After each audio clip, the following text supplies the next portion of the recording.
My name is Tina Sederholm and my show is The Good Delusion. And where are we standing? Where is the venue? We are outside the Banshee Labyrinth on Nidri Street, about to get run over I think at any moment. And what kind of relationship would you say you have with your name?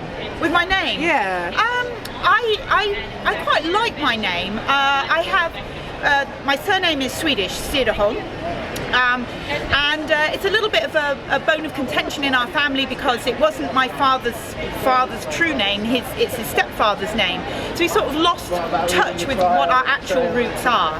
And my father always thought when he came to England that it was such a sort of, it's not that complicated, but he decided it was, so we weren't given any middle names. So my name is literally Tina Sederholm, there's nothing in between. At all. Are you okay with not having a middle name? Well, I seconded my mother's middle name for quite a long time. My mother's middle name was Armstrong Pease. So why a woman got two surnames as a middle name, I think it was sort of cool after the war, I don't know. And what about Tina? Do you feel like you are a Tina? Yeah, I think it's sort of the Swedish part of me, so I do. I know when I was growing up in the 70s, Tina was, you know, supposed to be a bit common. Can I say that? Well, I just did. But I never saw myself as Tina. Welcome to the Fringe. They like my name as well, so it's all cool. Yeah, but no, I like Tina. It's memorable. Tina Sederholm anyway. Can you ever imagine having another name? Or like an alter ego name? An alter ego.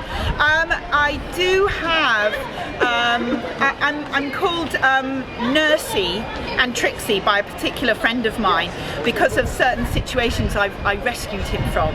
And so I get called Nursey quite often. And then in my family, when I was little, I was always called Beans.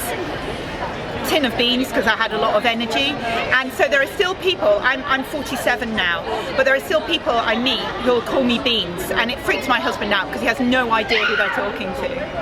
And how would you feel if one of your close friends changed their first name? Oh, I think I'd be alright with that.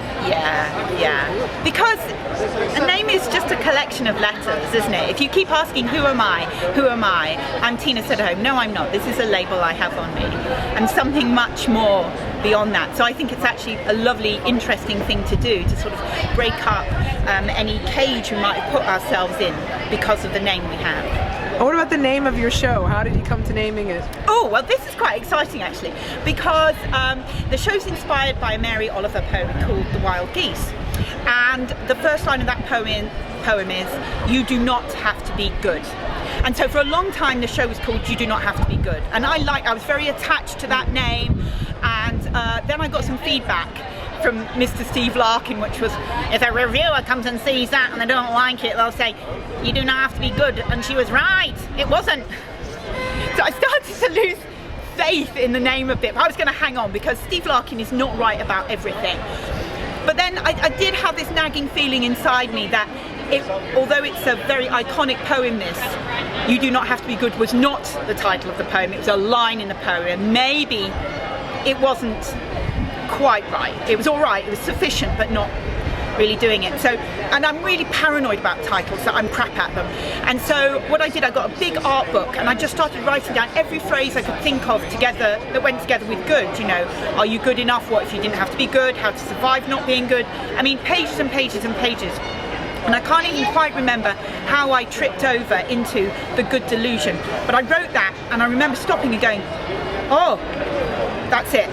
And it was like it encapsulated what I was trying to do, because at that point the story was huge and it was going all over the place. It wouldn't bind, you know, it wouldn't come down to the central spine. And when I got that name, it made me realise how important a title is, not just for selling a show, but also to give me something to anchor to really see what should be in the show and what should be taken out.